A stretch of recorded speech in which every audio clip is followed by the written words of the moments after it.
Saat olah TKP, wajah kekasih Yodi Prabowo disorot warga. Kekasih editor Metro TV, Suci Fitri Rohmah. Menurut kesaksian warga saat dihadirkan di tempat kejadian perkara TKP, penemuan jenazah Yodi Prabowo tidak memperlihatkan wajah sedih atau berduka. Vina, 20. Salah satu warga yang ditemui saat pengecekan ulang TKP di Jakarta, Senin, 20/7, mengaku pernah melihat dan bertemu dengan Suci saat mendatangi lokasi kejadian bersama tim penyidik. Senin, 13/7, lalu si cewek Suci dibawa ke TKP bersama teman-temannya. Kalau tidak salah ada 4 mobil waktu itu, ujar Vina mengingat pertemuannya dengan Suci. Menurut Vina yang hari itu hadir sebagai salah satu rekan saksi, melihat Suci dibawa oleh penyidik ke lokasi kegiatan di lokasi kejadian untuk memperlihatkan kepada Suci bagaimana korban ditemukan dan jalan mana saja yang kemungkinan dilalui oleh Yodi. Suci ke sini, TKP. Melihat dari mana saja jalannya olah TKP kayak tidak menghiraukan gitu, kayak bodoh amat tidak ada sedihnya, kata Vina. Vina terus mengamati Suci selama ada di lokasi, termasuk saat dibawa ke tempat makan di kawasan Kodam. Pada saat santap siang itulah, Suci diberitahu oleh salah satu penyidik bahwa perempuan berjilbab tersebut adalah kekasih Yodi. Awalnya saya mengira dia, Suci, itu polwan, karena selama makan itu dia ketawa-ketawa gitu dengan teman-temannya. Tidak ada raut wajah sedih, ujar Vina. Saat berada di lokasi ditemukan jasad Yodi. Lanjut Vina, Suci tak banyak berbicara, hanya sesekali menanyakan kepada salah satu saksi tentang bagaimana kondisi tubuh kekasihnya saat ditemukan. Setelah itu, Suci terlihat beristighfar dan lemas hilang keseimbangan, tetapi setelah itu wajahnya kembali seperti biasa. Sementara itu, tim penyidik gabungan Polda Metro Jaya, Polres Metro Jakarta Selatan dan Polsek Pesanggerahan kembali mendatangi TKP untuk mengali informasi yang baru disampaikan oleh salah seorang saksi.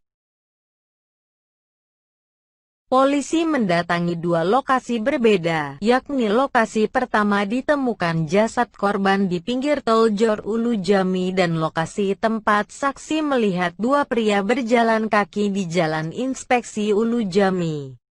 Menurut keterangan saksi, kedua pria tersebut terlihat berjalan kaki pada Rabu, 8/7, dini hari. Di hari yang sama motor korban ditemukan terparkir tak jauh dari lokasi jenazah. Ini bukan lokasi baru. Tadi hasil ngobrol di TKP ada yang melihat 2 orang. Di mana melihatnya? Dari jarak mana? Dari titik mana dia melihatnya? Kebetulan saya lagi di sini. Makanya kita lakukan pengecekan Bapak saksi. Di mana melihatnya, kata Direktur Reserse Kriminal Umum Polda Metro Jaya Kombes Pol Tubagus Adi Hidayat. Sebelumnya, penyidik menyebut keterangan yang diberikan oleh kekasih Yodi Prabowo, Suci Fitri Rohmah, tidak berkesesuaian.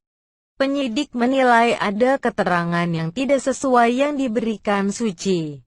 Saat penyidik sudah berupaya mengurut keterangan pada pelaku, kami menilai itu bukan ada kejanggalan, tidak keterangan tidak sesuai, adanya beberapa keterangan kita mengerucut ke pelaku. Ada hal-hal sifatnya dari pihak saksi-saksi atau kerabat dari korban tidak bersesuaian, kata Kasat Reskrim Polres Metro Jakarta Selatan AKBP Irwan Susanto di Mapolres Metro Jaksel, Jumat 17/7. Kurang terbuka. Irwan juga menyebutkan Suci kurang terbuka dalam memberikan keterangan kepada penyidik saat polisi sedang merunut peristiwa pembunuhan Yodi. Penyidik mendapati bahwa tempat kejadian perkara TKP korban tewas diduga sebagai rute korban pulang pergi kerja setiap hari. Namun, Tidak ada keterangan saksi yang memperkuat dugaan penyidik tersebut, termasuk keterangan saksi kekasih korban. Kami tidak ada saksi untuk menerangkan itu.